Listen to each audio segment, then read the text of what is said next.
Maryland Cafe Society. All right, all right, all right. Well, welcome everybody. Welcome to another edition of Maryland's Cafe Society radio show. Of course, today is Saturday. It's July 14th, the 195th day of 2018. There's just 170 days left in this year. All right. So today's show is going to be very enlightening, everybody. So you want to make sure that you stay tuned because you never know who's going to stop by the Cafe Society, right? Particularly at the bottom of the hour. So again, make sure that you stay tuned to the show so that you can see who my very special guest will be on this Saturday. So how are you? You know, when I'm out and about, some people say, I check out the show, and occasionally I see the video and it's just your logo. You used to be on camera. What's going on? Well, on days like today, when there's not a whole lot of natural sunlight, I don't go on video because lighting is everything, right? So that's one of the reasons. And then there are other times when it's extremely hot, even though I do have hair. But, you know, the makeup and all of that stuff just takes a little bit too much time and effort, considering I'm putting this show together for you guys so that we could do it live. So those are a couple of reasons why sometimes you don't catch me on camera with the show. But nevertheless, the show must go on. And of course, we are here today. Now, real quick, I want to just kind of give you a little information about on this day in history. Back in 1870, the United States Congress granted Mary Todd Lincoln a life pension of around $3,000 per year. Now, if you fast forward to today's time, that's equivalent to about $60,000 a year. So not too shabby, right? And that all happens in 1969. Now, they're saying that, according to some of the research that I checked out, that she lobbied for this to happen for herself for several years after President Lincoln was assassinated. And it finally came to fruition, but it was not easy for her to finally get that $3,000 per year pension. So anyway, that's on this day in history. Now, I said in 1969 earlier, but here's what happened on this day in history. In 1969, the last of the $500 bill, the $1,000 bill, and the $5,000 bill, as well as a $10,000 bill was printed. In 1969, the last of those United States currency bills were printed. I never knew that we had big bills like that were in print and in circulation. So it turns out, though, that the biggest bill that was ever printed here in the United States in terms of currency was a $100,000 bill. Imagine that. Well, of course, people, Americans didn't have access to it, but from bank to bank, especially the Federal Reserve Bank, it was used for some of the big transactions that occurred there. And President Woodrow Wilson happened to be on the face of that $100,000 bill. All right, and so currently, as you guys know, the highest bill printed of the United States currency is the Benjamin, as in Benjamin Franklin, the $100 bill. Just some cool facts that I thought I'd share with you on this day in history. All right, are you ready for Cafe Talk? Well, it's coming up a bit later on in the show, but just to get you thinking about it, it's real easy, lighthearted, because there's so much going on in the world. I keep it light in honor of National Ice Cream Month. And of course, with tomorrow being National Ice Cream Day, I want to know, what is your favorite ice cream flavor? Now, it's already posted on Twitter. That's Marilyn's Cafe Soch, SOC. Marilyn's Cafe SOC on Twitter, and also on Facebook, Marilyn's Cafe Society. And of course, at the designated time, just call in and share, or you can text 815-593-1695. That's 815-593-1695. And let me know what your favorite ice cream flavor is. All right. All right. And that's coming up, as I said, a little bit later on in Cafe Talk. Taking a look at some news real quickly here. We do have a guest coming up. Oh, I'm so excited. And again, guys, you just never know who's going to stop by the Cafe Society. So you don't want to miss this upcoming talk. But in the mean and between time, let's take a look at some business news and taking a quick look at the stock market.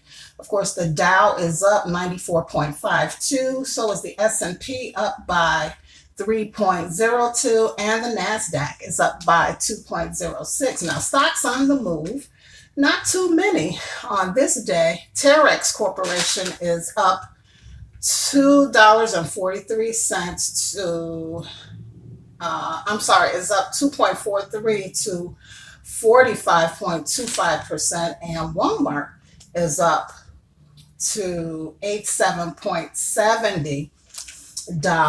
And those that aren't doing so good include Wells Fargo, Citicorp, or Citigroup, I should say, AT&T, and Johnson & Johnson. And we know what happened there, that a jury awarded $4.7 billion to women who said that asbestos in the Johnson & Johnson talcum powder contributed to their ovarian cancer. So they're not having a good week at all. And did you hear about this Papa John's story?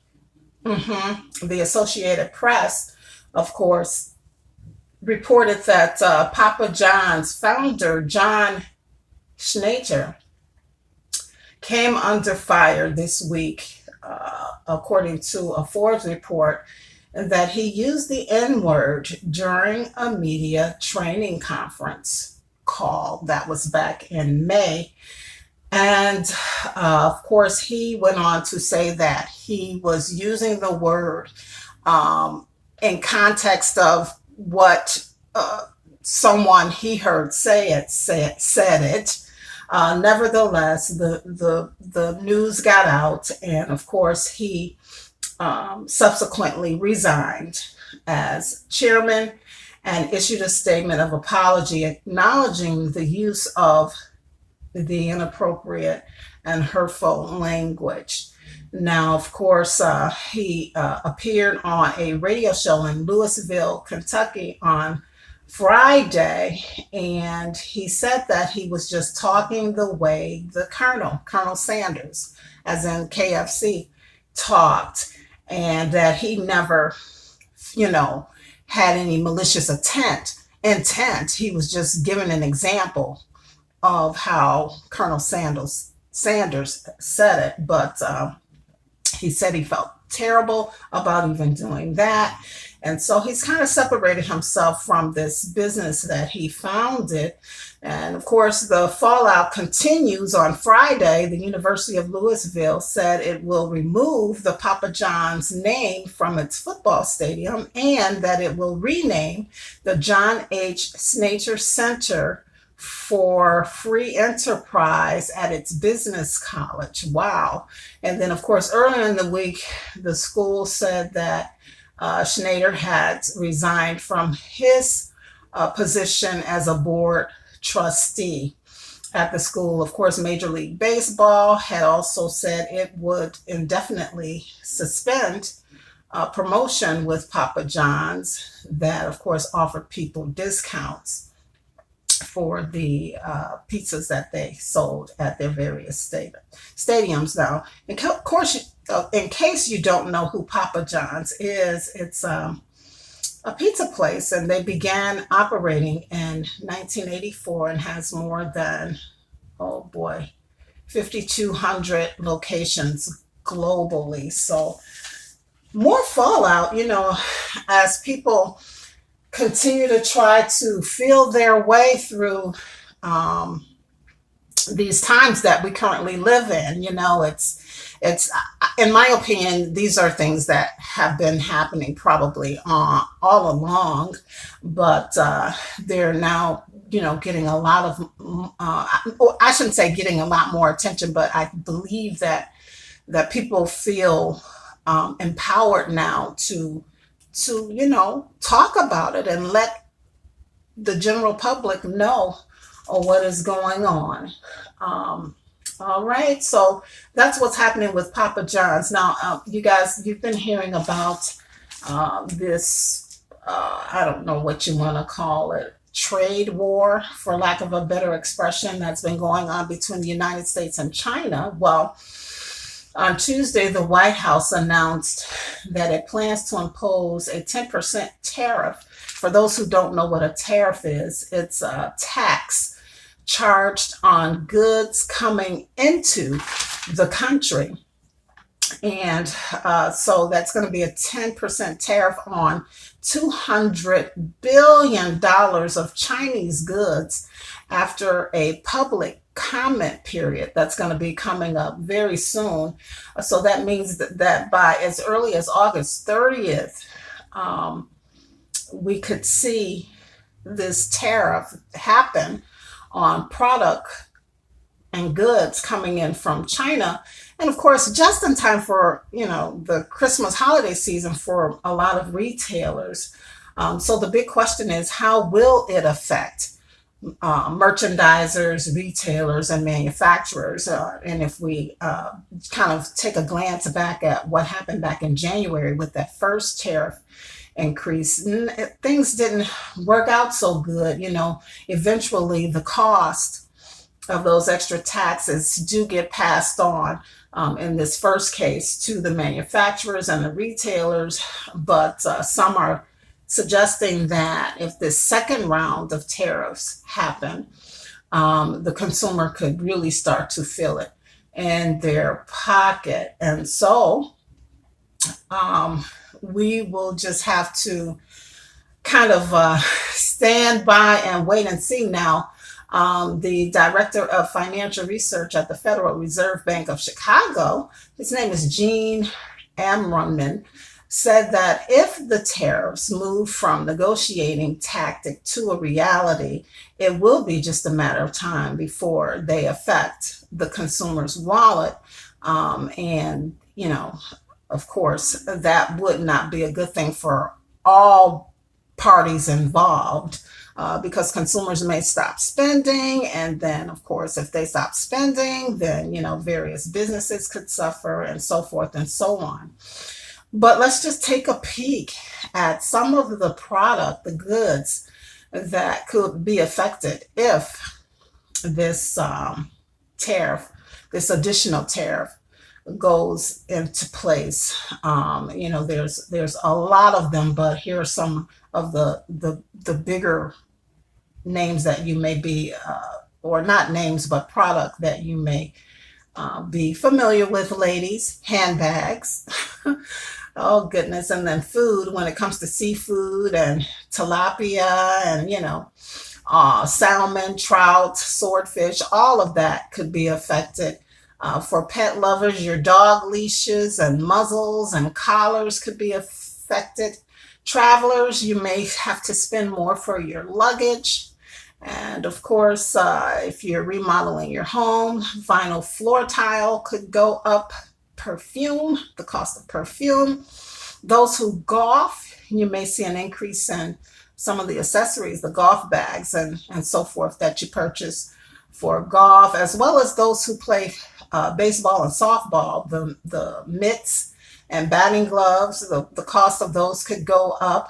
Furniture, the cost of furniture could be affected, as well as carpet, stainless steel sinks, window and wall air conditioning units, refrigerators, freezers, oh my goodness, toilet paper, buttons. The list just goes on and on and on. So let's just hope that the United States and China come to some kind of happy medium and end all of this, because again, those who suffer the most in the end will be the consumer, which again, once the consumer is affected, we know that the impact could be detrimental, because if we stop spending money and shopping, it's just going to be a bad situation for everyone. So let's just hope that our government um, works this out. All right, and here's a feel good story. Now, there's a shelter located in Virginia. It's called Carpenter's Shelter. They had a big dilemma. Of course, a developer had approached them with the opportunity to redo their shelter that they're currently, or were currently in, I should say. And it happened to be an old Department of Motor Vehicles building. The developers wanted to come in, renovate it, make it a more modern space that would not only shelter the homeless, but also offer affordable housing opportunities. And of course, the shelter board of directors and everyone involved thought that that was a great idea, but they just had one problem. Where would they move the shelter while this property that they were currently in was being gutted out and rehabbed, and the whole process was going to take a year and a half to 2 years? And someone at the board meeting jokingly said, how about the Landmark Mall, which is a mall that had recently lost a lot of their tenants, including a Macy's. So it turns out that that space in the Landmark Mall was available, but it had recently been purchased by another developer, the Howard Hughes Corporation, based in Dallas, Texas. And so the group and the developers who wanted to rehab the old space approached them about allowing the shelter to be, allowing that property to be used as a temporary housing shelter, or homeless shelter for housing shelter, yeah, for the homeless. And lo and behold, the one of the senior officers there agreed to do it. And get this, he agreed to do it rent free. So that retail space that once housed the Macy's has now become a temporary homeless shelter for this group, the Carpenter's Shelter, while their old space was being rehabbed.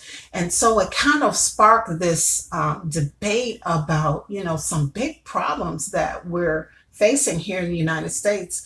Of course, the first one being the collapse of brick and mortar retail properties, right? Locally here, we've seen Carson's shut down, Toys R Us, Kmart's, and those spaces are just sitting there. And I said this before, and I'll say it again. We've said this about 10 years ago here on the Cafe Society, when I read a report from one of the commercial real estate property trade magazines, that a lot of these commercial properties, they predicted that these commercial properties would become like ghost towns because the world was changing around us. Well, anyway, that's a problem that we're facing. We're also facing the problem of the disappearance of affordable housing. Have you just kind of scanned some of the costs of renting apartments? And don't try to rent a house. It's astronomical. And then last but not least, because of that, so many more people are homeless. And so we do have that booming problem of housing the homeless. And so, lo and behold, some powers that be have all put their heads together, and they're going to use this particular situation that happened in Alexandria, Virginia, sort of as a model to perhaps solve some of those problems. They're thinking that a lot of these vacant commercial properties don't just have to sit for years and years and years. They can, reuse those properties to solve some of our social issues, like the issue of homelessness, and hopefully maybe even drive down the cost of affordable, having a place to live. So we're going to watch and follow this story, everyone, and see, who else follows suit across the country with this model that this particular homeless shelter and developer has now kind of started to, again, answer some business and societal social problems that we have here in the country. So yay for them. And let's just kind of put our heads together. And of course, if you're in a situation where you think that you may be able to have an impact, by all means, reach out to, the civic leaders and individuals in your communities and make them aware of that potential solution to a problem that we have here in this country. Wasn't that a good story? Yeah, I liked that. And again, it just solved those three problems. The problem of vacant ghost town commercial properties just sitting with no tenants. The problem of rising cost of having a place to live. And of course, the problem, sadly, the growing number of homeless people here in this country. All right, real quick, let's take a jab at some entertainment news. Not a whole lot of it. Here's what I found, actually. Let's see. Apparently, earlier in the week, filmmaker Tyler Perry took to Facebook to warn his fans not to get scammed. Apparently, there's probably, in his opinion, 30 or more fake promotions bearing his name that are being thrown around the internet and social media, asking people to do things so that they'll have a chance to win something. He did this video stream saying that he is not giving away anything. He's not running any kind of promotions. And he's asking people to please, please, please don't fall for the scams. All right. And he's also asking the people who are doing it to stop it. Just stop it. Now, I would imagine that the social media police are going to be all over this in a minute. So, those who are using Tyler Perry's name and any other celebrity or entertainer's name under false pretenses, you need to cut it out because they can find you. And again, anybody who sees those promotions, don't believe it. It's not true. So don't participate at all. All right. And of course, we know that the Emmys nominations were announced on Thursday.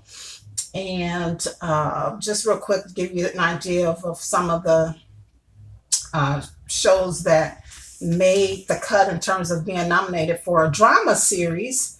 The Handmaid's Tale, that's on Hulu, Game of Thrones on HBO, This Is Us on NBC, The Crown on Netflix, The Americana on FX, Stranger Things on Netflix, as well as Westworld on HBO. And then in comedy series, we have Atlanta on FX, Barry on HBO, Blackish on ABC, Curb Your Enthusiasm on HBO, Glow on Netflix, The Marvelous Mrs. Maisel on Amazon, Silicon Valley on HBO, and The Unbreakable Kimmy Schmidt on Netflix.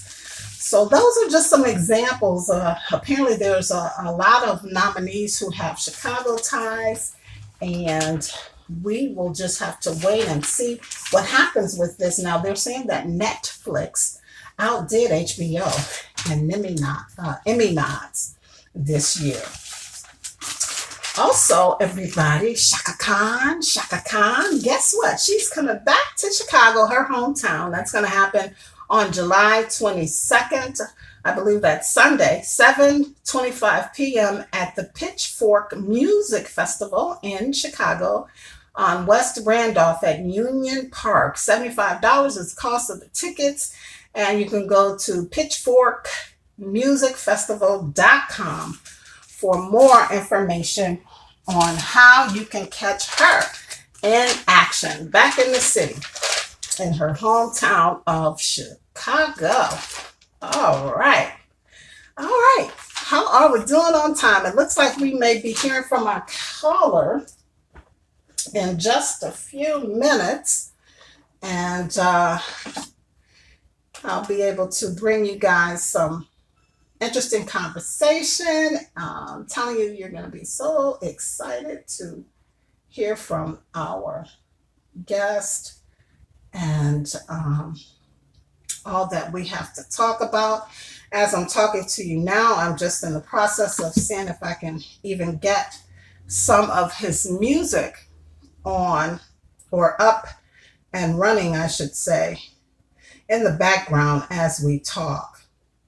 So just if you need to run and refill your coffee or your tea or whatever beverage it is that you're enjoying right now, go ahead and get that done, because we will be bringing him up momentarily. In the mean and between time, as I said, I'm going to try to get us on with some of his music. All right, let's see here. We'll get that's so what have you done this week? Oh, remember we do have Cafe Talk posted. So you want to make sure that you get ready for that. And here's our guest. Let's go to the phone lines and say hello. Hey, it's Bonnie James. Hey, Bonnie James, how are you? I'm doing great. How are you doing? I'm just wonderful on this Saturday. I'm so happy to finally have you on. Thanks for having me. All right. So let me just, as I was talking with the audience, I was attempting to, on another device, to get some of your music going in the background. But while I still try to do that and talk to you, I want to appropriately introduce you to our audience.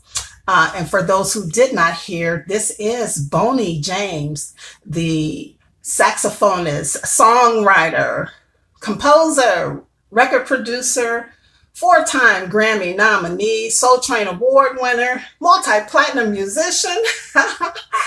Oh, the list goes on and on. As you know, you have 11 CDs at the top of Billboard's Contemporary Jazz Albums chart. And in 2009, you were named one of the 3 contemporary jazz artists of the decade, along with Kenny G and Norah Jones. So, you know, life is good for you. How are you? It sounds good when you say it like that.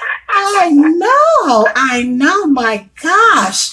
So much accomplished. And before we get into the more talk about you, I do what I call Cafe Talk, Bonnie. And the question today to everybody is, what's your favorite ice cream? Because, you know, tomorrow is National Ice Cream Day. Oh, wow. I did not know about National Ice Cream Day. I'll have to go get some. Yeah. So do you have a favorite? I love lots of different kinds of food and ice cream, but if I had to just pick one flavor, it might be mint chocolate chip. Gotcha. I agree with you on that one. Yeah, I try to keep it light. We have so much heaviness going on in the world around us. Oh my gosh, don't we? Yeah. So, all right. So, chocolate mint. All right. That sounds good. All right. So, let's go ahead and talk about your latest album entitled Honestly. And of course, I read that it dominated the #1 spot on Billboard's Contemporary Jazz chart for the first 4 weeks, and then is still right now in the #4 spot after 39 straight weeks on the charts. This album marked your 25th anniversary as a solo artist. Who or what band were you with prior to becoming solo? Well, when I first started out, my first professional job ever, actually, after deciding, I went to college, I studied history, I decided I wanted to be a musician, and then I had to get a real job. I was delivering pizzas to pay the bills for a few years, struggling how to break into showbiz. But my first real job as a touring professional musician was with Morris Day, right after the Time broke up in 1985. Amazing. Yeah, and then I played with Morris for almost 5 years off and on, and I also went and played with Randy Crawford and the Isley Brothers and Tina Marie and Vesta Williams and golly, Bobby Caldwell. Yeah. I just was bouncing around doing the sideman gig, backing up other artists and trying to figure out how I was going to get my own record out. Now, don't tell me that you worked for Papa John's. No, I didn't work for Papa John's. They're in a whole lot of hot water right now. No, I know. Okay, so yeah, it is a process. I think that's a great story for our young musicians to hear. They get so impatient. They want to hurry up and make things happen, but it's a process.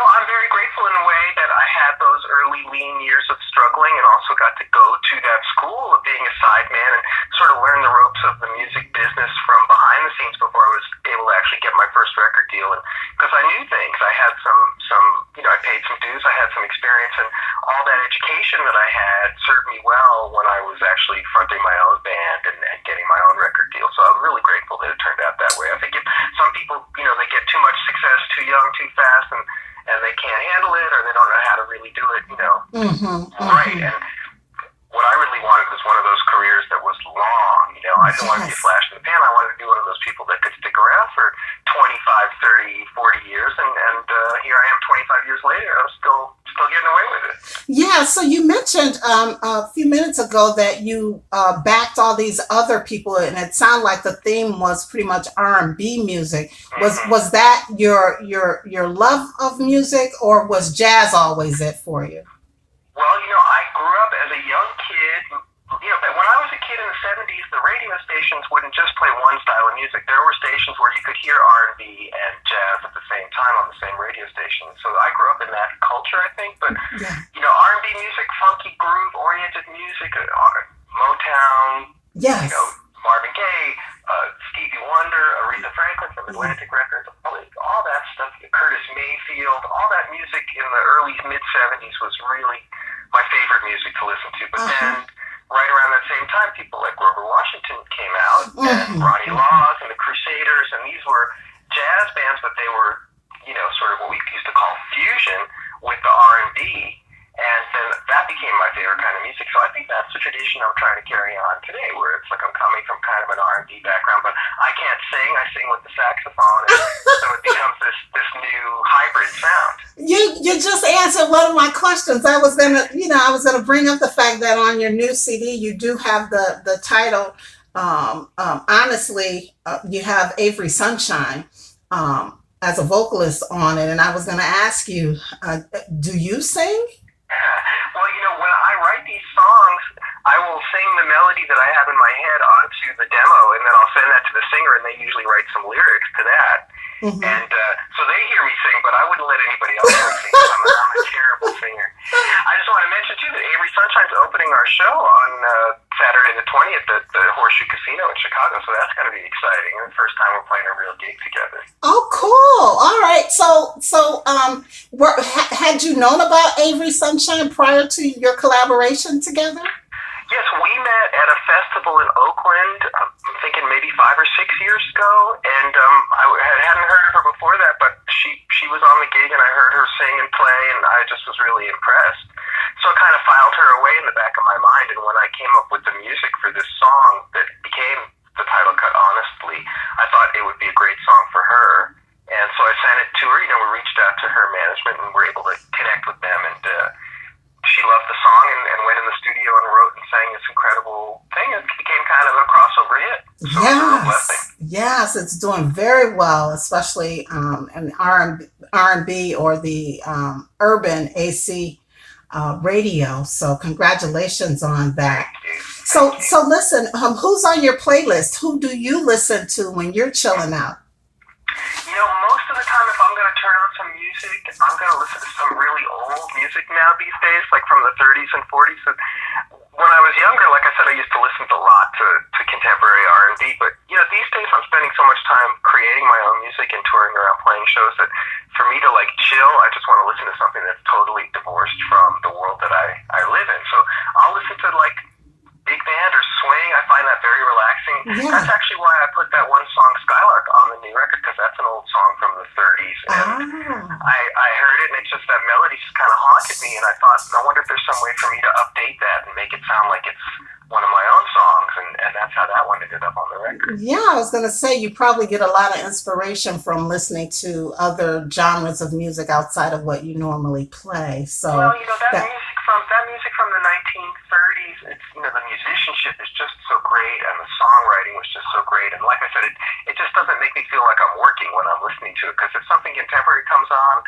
I'm going to be like studying a little bit, So the experience of listening to music has changed for me somewhat after I became a recording artist. Yes, yeah. From you're kind of sitting in a different seat, so to speak. Yeah.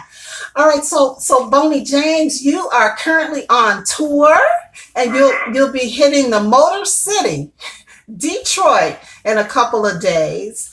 And then, of course, you will find your way, as you just said, to the Chicagoland area on Friday, July 20th, right? Yeah, I guess it's Friday. I thought it was Saturday, but it must be Friday. Okay. I don't even know what day it is. Well, when you're on tour, I'm sure it's hard to just keep up with everything, right? Exactly, yeah. Yeah. Because you're going from city to city.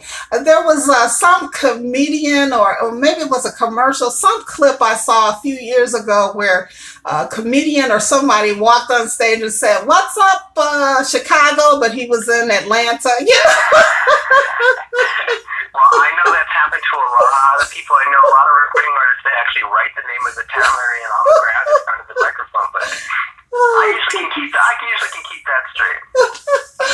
Oh my goodness. Well, thoughts are with you as you do your tour, but it's going to be so exciting to have you here in the Chicagoland area. You're going to be at the venue at the Horse Show Casino in Hammond, Indiana, which is just a stone's throw away from the city of Chicago. Again, that's going to be Friday, July 20th, 8 p.m. And folks can go to Ticketmaster.com for your tickets, or you can go to BoneyJames.com for more information. What can we expect, Boney? Well, people are sometimes surprised that they haven't seen me play live, because some of my records have more of a laid-back kind of, late-night groove. But when I play live, I'm really wanting to have it be like a party and involve the audience, and it's a kind of a high-energy, really fun show. So people are often sort of taken aback by, wow, I didn't know it was going to be so much fun. Mm-hmm. So we're just having a blast up there. I've got a great band. A lot of the guys played on the record, so it's great to have them on the road. And we're playing songs from the new Honestly CD, and also, as many of the hits from the previous records as we can squeeze in. Yeah. And of course, you mentioned Avery Sunshine is going to be there. She's going to have her own little set prior to you. Yes, and hopefully I can convince her to come out and sing our song together during my show, so fingers crossed. Awesome. So I was going to say it's for the grown and sexy, but but clearly. There's that too, but we try and touch all bases.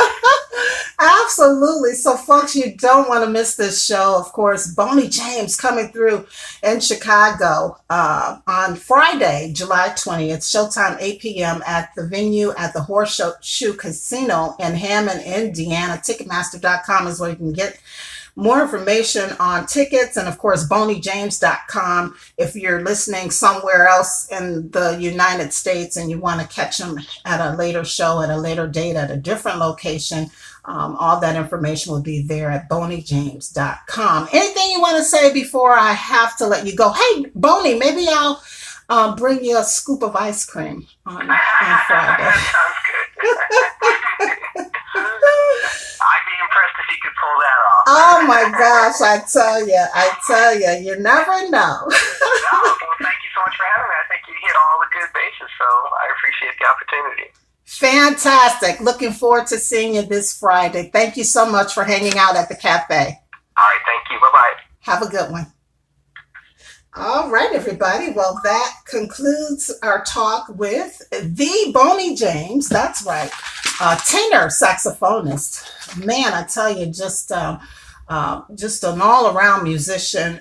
So pleased to have him stop by the show to chat with us, and of course, to let us know that he will be in the Chicagoland area, bringing some of his good music, along with his collaborator and friend Avery Sunshine. Can't wait. That's going to be a show to see. So again, Ticketmaster.com for the tickets, and you can go to BoneyJames.com for more information on his tour dates.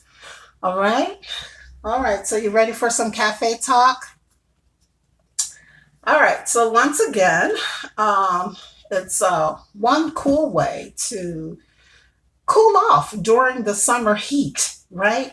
We think about ice cream for some reason. And so with July being National Ice Cream Month and tomorrow being National Ice Cream Day, what's your favorite flavor of ice cream?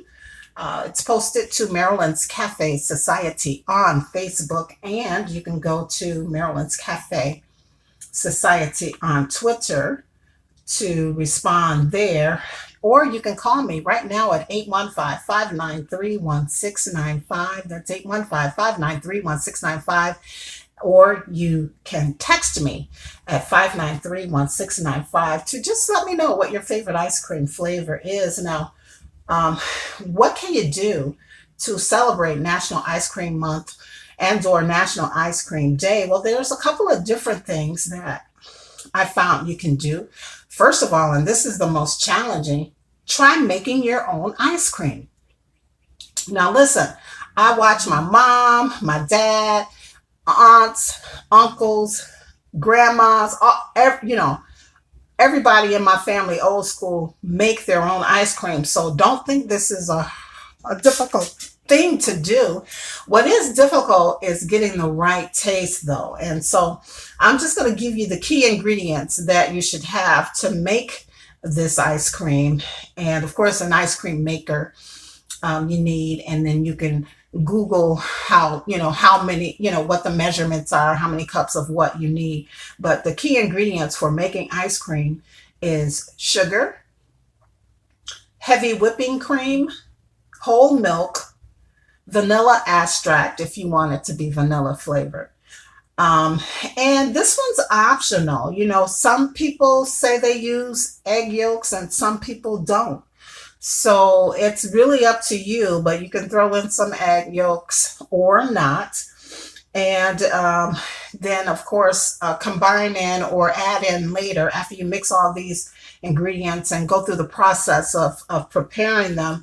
And then, of course, cooling it and then putting it in the ice cream maker so that it can, begin to churn and ice up as it needs to.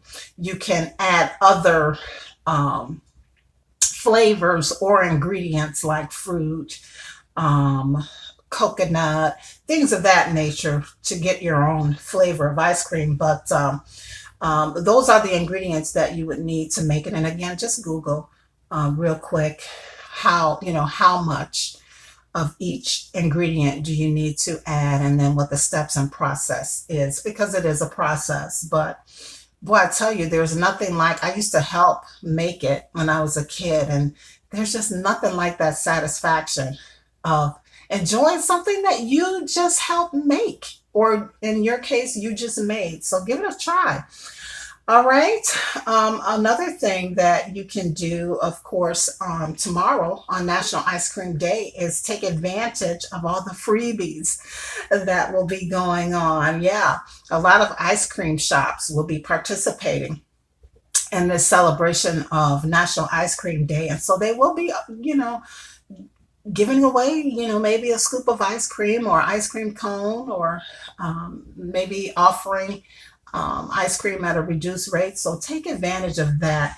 And then for those who are socially conscious, maybe, and it might be too late to make it happen this year, or maybe not, since the whole month is dedicated to National Ice Cream Month, but host the ice cream social. And make it a fundraiser of sorts. You can um, make your own ice cream or get ice cream from a particular vendor or ice cream maker, and have people pay $5 to come in and just throw on some good Boney James jazz, right? And make it a party, and then take the proceeds and donate it to your favorite not for profit or charity. All right. All right. So Marilyn, what's your favorite ice cream? Well, my favorite ice cream is one that I'm having a difficult time finding these days. And so I haven't had any in a long time, but remember the black walnut ice cream? Do you remember that? Yeah, that's one of my favorites. As Boney James shared with us earlier, I have several. I just love ice cream, but that black walnut flavored ice cream. Actually, it's not even flavored. Back in the day, that the ice cream had the real black walnuts in them. So I just can't find it. And I know the cost of walnuts have gone up astronomically, especially black walnuts. And so that may be another reason why we just haven't been able to find it. And sometimes it's geographical, right? It may not be a hot seller here in the Chicagoland region, but maybe perhaps south somewhere, um, and the south, it may be a better seller, and so I would be able to find it there. But anyway, that's one of my favorites. Um, let's go to Facebook and see if we got anyone chiming in on Facebook for our cafe talk question. What is your ice cream favorite ice cream flavor, I should say? What is your favorite ice cream flavor? Oh, we'll go there and see what we have. Um, and if we don't get any before we close out the show in a few minutes, I'll just check back later in the day and see what you guys have posted, if anyone has posted anything. You can also text me at 815-593-1695 to chime in there as well. All right.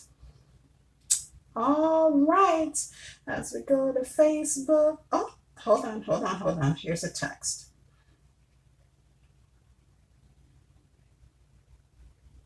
Let's go to the text and see what we have here. Plain old vanilla. All right. Plain old vanilla. Okay. Sounds good to me. So again, folks, it's posted there. Let me know what your thoughts are. I'm trying to get to this Facebook. I don't like having this dead air as we talk, but sometimes it is what it is. Okay. All right. Okay, so that's it. I think we're done, everybody. So again, I want to thank Boney James for stopping by Maryland's Cafe Society and sharing some time with us, and of course, making us aware of the fact that he will be in the Chicagoland area on Friday, July 20th, 8 p.m. show at the venue, which is located inside of the Horseshoe Casino in Hammond, Indiana. Ticketmaster.com is where you can get that information. And if you're somewhere else outside of Illinois and you want to see what other dates are, tour dates are near you, you can go to boneyjames.com for that information. Thank you, Boney James. Thank you so much. All right. Remember, everybody, you can catch me on Twitter.